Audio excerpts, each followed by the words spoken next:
ਗੱਲ ਰੱਬ ਦੇ ਨਾਮ ਤੋਂ ਟੋਰਨੇ ਆ ਸੱਜਣੋ ਮਿੱਤਰੋ ਬੇਲੀਓ ਤੇ ਸੰਗੀਓ। ਮੈਂ ਚੌਧਰੀ ਇਸਾਕ ਆਪਣਾ YouTube ਚੈਨਲ ਸਾਂਝਾ ਪੰਜਾਬ ਲੈ ਕੇ ਹਾਜ਼ਰ ਹਾਂ। ਅੱਜ ਅਸੀਂ ਤੁਹਾਨੂੰ ਜਿਸ ਮੌਜੂ 'ਤੇ ਅਸੀਂ ਗੱਲ ਕਰਾਂਗੇ ਉਹ ਇਹ ਕਿ ਇੱਥੇ progress writer association PWA Anjuman ਤਰੱਕੀ ਪਸੰਦ ਮੁਸਨਫੀਨ ਵਾਲੇ ਜਿਹੜੇ ਨੇ ਹਰ ਹਫਤੇ ਨੂੰ ਇੱਕ ਆਪਣਾ ਪ੍ਰੋਗਰਾਮ ਕਰਦੇ ਨੇ ਜਿਹਦੇ ਵਿੱਚ ਉਹ ਮੁਖਤਲਿਫ ਅਦਬ ਸਾਇੰਸ ਹਰ ਚੀਜ਼ ਦੀਆਂ ਉਹ ਤਰੱਕੀ ਪਸੰਦੀ ਦੀਆਂ ਗੱਲਾਂ ਹੁੰਦੀਆਂ ਨੇ। ਪਿਛਲੇ ਇਹ ਜਿਹੜਾ ਹਫਤਾ ਸੀ ਉਸ ਦਿਹਾੜੇ ਉਹਦੇ ਵਿੱਚ ਡਾਕਟਰ ਰੋਸ਼ ਨਦੀਮ ਸਾਹਿਬ ਨੇ ਜਿਹੜੇ ਬੜੇ ਅੱਛੇ ਮੁਹੱਕਕ ਨੇ ਦਾਨਿਸ਼ਵਰ ਨੇ ਉਹਨਾਂ ਨੇ ਆਪਣਾ ਜਿਹੜਾ ਨਾ ਉਹਨਾਂ ਦਾ ਲੈਕਚਰ ਸੀ ਇਸ ਉੱਤੇ ਕਿ ਤਰੱਕੀ ਪਸੰਦੀ ਅੱਜ ਦੀ ਜ਼ਰੂਰਤ। ਤਰੱਕੀ ਪਸੰਦੀ ਦਾ ਮਤਲਬ ਹੁੰਦਾ ਹੈ ਕਿ ਜਿਹੜੇ ਦੁਨੀਆ ਦੇ ਨਾਲ ਜਾਂ ਅੱਗੇ ਵਧਣ ਦਾ ਜਿਹੜਾ ਤਰੀਕਾਕਾਰ ਸਾਇੰਸੀ ਤਰੀਕੇ ਨਾਲ ਜਾਂ ਹਰ ਮੈਦਾਨ ਦੇ ਵਿੱਚ ਉਹ ਜ਼ਰਾਅਤ ਹੋਵੇ ਉਹ YBG ਹੋਵੇ ਉਹ ਜਨਾਬ ਇੰਡਸਟਰੀ ਹੋਵੇ ਜੋ ਵੀ ਹੈ ਉਹਦੇ ਵਿੱਚ ਅੱਗੇ ਵਧਣ ਦਾ ਜਿਹੜਾ ਹੁੰਦਾ ਹੈ ਜਿਹੜੇ ਵਧਣ ਦੀ ਸੋਚ ਰੱਖਦੇ ਨੇ ਉਹ ਤਰੱਕੀ ਪਸੰਦ ਸੋਚ ਰੱਖਦੇ ਨੇ। ਲਿਹਾਜ਼ਾ ਉਹਨਾਂ ਨੇ ਇੱਥੇ ਉਸ ਦੇ ਉੱਤੇ ਤਰੱਕੀ ਪਸੰਦੀ ਅੱਜ ਦੀ ਜ਼ਰੂਰਤ ਦੇ ਉੱਤੇ ਜਿਹੜਾ ਸੀ ਉਹਨਾਂ ਬੜਾ ਵੱਡਾ ਭਾਸ਼ਣ ਦਿੱਤਾ ਔਰ ਉਹਦੇ ਵਿੱਚ ਜਿਹੜਾ ਸੀ ਉਹਨਾਂ ਕਾਫੀ ਉਹਦੀਆਂ ਪਰਤਾਂ ਜਿਹੜੀਆਂ ਸਨ ਤਰੱਕੀ ਪਸੰਦ ਜਿਹੜੀ ਇਹਨੂੰ ਡੱਕਾ ਕਿਉਂ ਲੱਗਾ ਹੈ ਇਹ ਅੱਗੇ ਕਿਉਂ ਨਹੀਂ ਗਏ ਤਰੱਕੀ ਪਸੰਦ ਜਿਹੜੇ ਆਪਣੇ ਆਪ ਨੂੰ ਹੋਣ ਦਾ ਦਾਅਵਾ ਕਰਦੇ ਨੇ ਪਾਕਿਸਤਾਨ ਦੇ ਵਿੱਚ।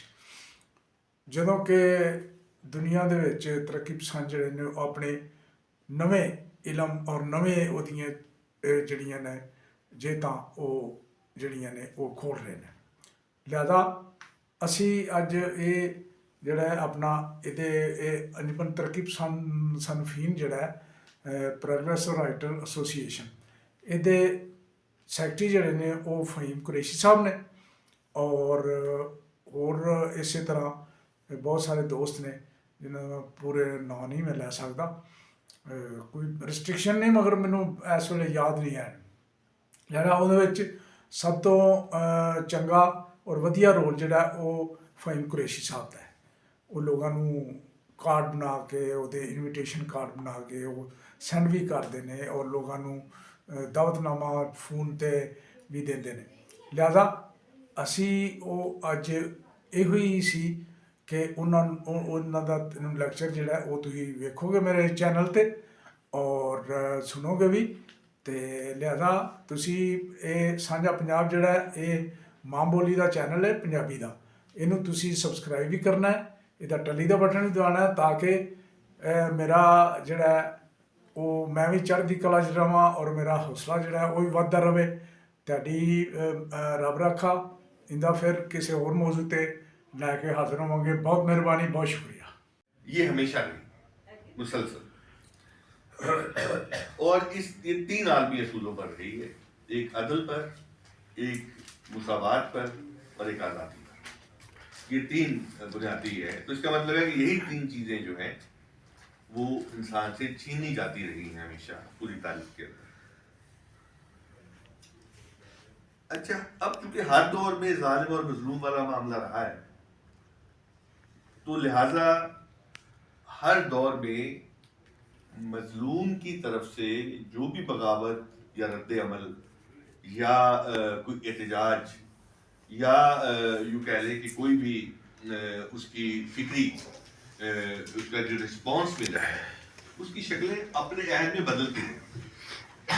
مثلا یہ اساطیری بنیادوں پر بھی وہ رد عمل دیے جاتے رہے ہیں اور مذہبی بنیادوں پر بھی دیے جاتے رہے ہیں، تصوف کی بنیادوں پر بھی دیے جاتے رہے ہیں اور سیکولر بنیادوں پر بھی دیے جاتے ہیں، اور اس کی مختلف پرتیں رہی ہیں، سیاسی بھی، سماجی بھی، ثقافتی بھی اور مذہبی بھی، اور ثقافتی میں آرٹ بھی رہا ہے اور اس کی دیگر شکلیں بھی رہی۔ تو گویا یہ جو مختلف شکلیں، مختلف اصطلاحات، مختلف اپنے ہر عہد کی مختلف جو ٹرمنالوجی رہی ہے وہ حالات کے مطابق قوائن ہوتی رہی، لیکن یہ رویہ جو ہے یہ انسانوں کے ہاں ہمیشہ رہا ہے. 20ویں صدی میں اسے ترکیب پسندی کہا جاتا رہا ہے. آج 21ویں صدی میں اس کو رد تشکیل یا ڈیکنسٹرکشن انگریزی میں اس کو کہتے ہیں اور اردو میں رد تشکیل کہتے ہیں. اس طرح جو ہے ساختیات جو ہے ساختیات کا جو رد عمل آیا پس ساختیات ڈیکنسٹرکشن کی صورت میں. تو اب ترکیب سندھی سے پہلے اس کے اپنے اپنے نام تھے مختلف جگہوں پر. تو یہ ایک معاملہ جو ہے جس کو میں نے اوور جنرلائز کیا ہے اس کو ذرا دیر میں رکھیے. اب ہم آتے ہیں پاکستان کی صورتحال کے اوپر. بس آپ جانتے ہیں کہ پاکستان جو ہے وہ نوبادیاتی نوبادیات کی تشکیل نو کے ساتھ اس کا ہونا بہت گہرے طور پر موجود ہے. اور جو عالمی طاقتوں کے ساتھ جو نئی عالمی طاقتیں تھیں برطانیہ کے بعد جو معاہدے ہوئے سینٹو سیٹوں کے اس کے تحت اس کا ایک علاقائی عسکری رول ایک رہا ہے جو جس کا اس رول کے جو کہہ لیں کہ دائرہ کار ہے وہ رشیا اور چین اور ادھر سے ہندوستان اور ادھر سے جو آئل والے جو جتنے بھی مڈل ایسٹ کے ممالک ہیں وہ یہاں پر اس نے اپنا رول پلے کرنا تھا. اور وہ آپ اگر تاریخ اٹھا کے دیکھ لیں اور اب بھی دیکھ لیں تو آپ کو بہت کلیئر چیزیں پتہ چل جائیں گی. وہ سینٹو سیٹوں کے جو معاہدے ہیں اور اس کا جو رول ہے اس کا بڑا واضح کردار ہمیں افغان جہاد میں نظر آیا. اور افغان جہاد کی پوری جو یہاں سے سپورٹ ملی اور پھر یہاں پر جو عملیت اور اسلامائزیشن اس کے تحت ان دونوں تینوں چیزوں کا آپس میں گہرا تعلق ہے. اور پھر 9/11 تک اس کا جو رسپانس عالمی سطح پر بدلا گیا. اور پھر جو آہستہ آہستہ 60s کے بعد جو مسابقت بڑھتی چلی گئی نوبادیات کا نام لیے بغیر تو اس میں پاکستان کے اندر خاص طور پہ معدنیات کے حوالے سے جو عالمی طاقتوں عالمی کمپنیوں کی جو بھاگ دوڑ رہی ہے اس سے جو مسائل پیدا کیے کہ وہ حتیٰ کہ پاکستانی فیڈریشن کے لیے ایک بڑا چیلنج بنتی چلی گئی. آج آپ دیکھ لیجئے جہاں ہم بیٹھے ہیں اس میں IMF کی جو صورتحال ہے اس کا جو کنٹرول ہے اداروں کی فروخت ہے ملک کے دیوالیہ ہونے کے جو خطرات ہیں مہنگائی کے جو معاملات ہیں گوادر اور سی پیک اور چین امریکہ کے والے معاملات ہیں 9 مئی والے معاملات ہیں اور پاک سعودی معاہدہ ہے غزہ ہے یہ ساری چیزیں انٹر لنکڈ ہیں. اور یہ جو میں نے اشارے کیے ہیں یہاں سے آپ جو عالمی طاقتوں کے جو نوبادیاتی عزائم ہیں ان کو آپ چیزوں کو سمجھ سکتے ہیں. پھر 3-4 چیزیں جو میں صرف یہاں پر ان کی اصطلاحات بولوں گا اور آپ چیزوں کو بہتر سمجھ جائیں گے کہ اس ساری لوٹ مار کو جو نام دیے گئے فکری سطح پر وہ پوسٹ ماڈرنزم اور پوسٹ آئیڈیالوجی اور اسی طریقے سے اینڈ آف ہسٹری. پھر لبرل اکانومی جو ہے وہ اکانومی کا جو نیا طریقہ کار ہے جس میں اکانومی جو ہے سرحدوں اور ریاستوں سے بالاتر ہو کر پوری دنیا میں کام کرتی ہے. اور کارپوریشنز کا جو دور ہے وہ اپنی پیک پر ہے. یعنی جو کہہ لیں کہ پہلی جو کارپوریشن بنی تھی وہ ایسٹ انڈیا کمپنی تھی جو 1600 میں ملٹی نیشنل کمپنی بنائی گئی تھی. اور آج جو بڑی ملٹی نیشنل کمپنی ہے آپ اس سے اندازہ لگا لیجیے کہ یہ جو 1600 سے لے کر اب تک آلموسٹ 400 سال میں جو اس کا ارتقا ہوا اور جس طریقے سے وہ گلوبلائزیشن کی سطح پر اپنے کنٹرول کے حوالے سے چلی گئی. اب میں بات کروں گا ترکیب سندھی کی کہ ترکیب سندھی کا جو آغاز ہے ہمارے ہاں وہ اس وقت ہوا جب ہندوستان کے اندر آزادی اور انقلاب کی تحریکیں اپنے عروج پر تھیں. اور فرسٹ ورلڈ وار کے بعد یورپ کے اپنے جو تضادات ہیں جب سامنے آئے تو یہاں ان کے اندر ایک شدت آئی. اور آرگنائزڈ سطح پر ایک رد عمل آیا جس میں آزادیاں لینے کا ایک یوں کہہ لیں کہ ایک زور بڑھا، اور دوسرا آزادی اور انقلاب ان دونوں کو ملا کر بھی زور بڑھا۔ لہذا آپ دیکھتے ہیں کہ جتنی تحریکیں، جتنی سوشو پولیٹیکل آرگنائزیشن اس دور میں سامنے آئی ہیں، نہ اس سے پہلے کبھی تھی اور اس کے بعد بن سکی، تو ترقی پسندی بھی انہی آرگنائزیشن اور انہی میں سے ایک تھا۔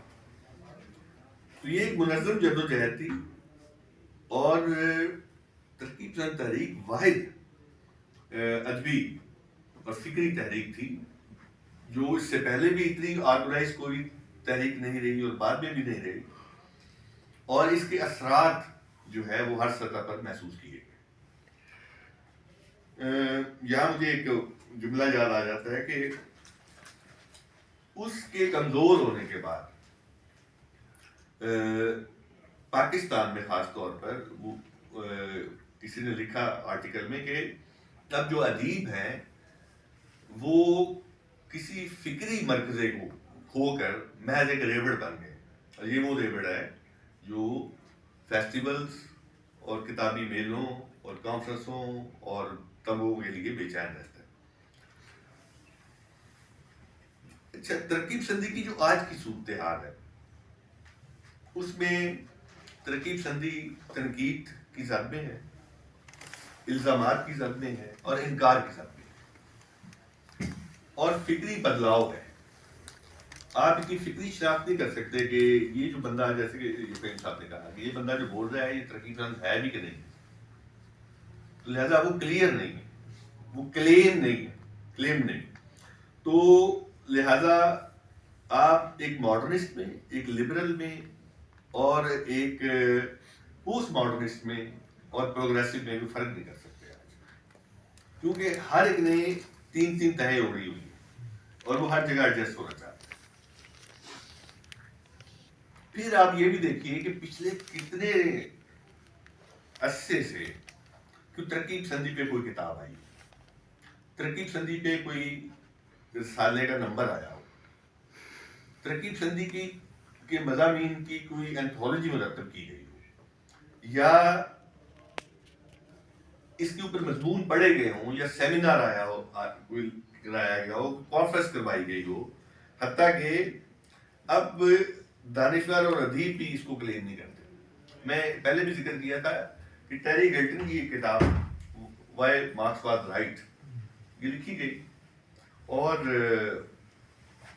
جب یہ یورپ میں چھپی تو مجھے ہمارے ایک دوست تھے، آپ جانتے ہیں اشفاق سنگھ مرزا صاحب، وہ امریکہ سے آتے ہوئے بولے ہیں، تو انہوں نے میری خواہش کر فوٹو کاپی مجھے بھی دی، وہ آج بھی میرے پاس محفوظ ہے، تو میں نے اس کا ترجمہ کرنا شروع کیا، میں نے کہا چلے، تو لیکن وہ میرے دوست ہیں یاسر جواد، انہوں نے کہا یار میں اس کا ترجمہ کر رہا ہوں، تو وہ تقریباً آدھے سے زیادہ کر چکے تھے اس کا، تو وہ چھپی وہ کتاب ابھی موجود ہے، اور ان کی مارکیٹ کی منڈی، ان کی مصنوعات کی مارکیٹ ہے، منڈیاں، تو ان کی یہاں کوئی نجات کے لیے کوئی فلسفہ، کوئی فکر، اگر ہم سوشلزم اور اشتراکیت کو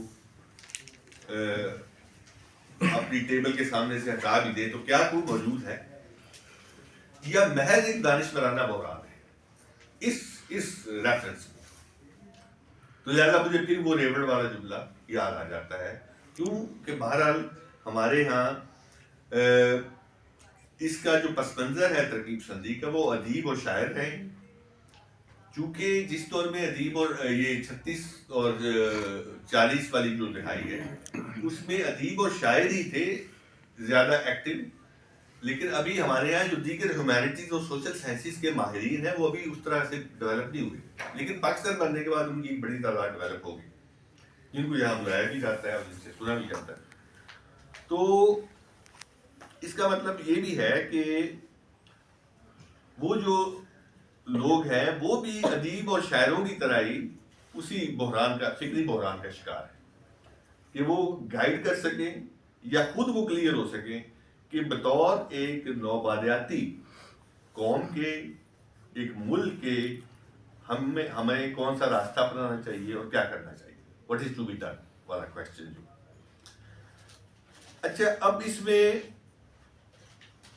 یہ ہے کہ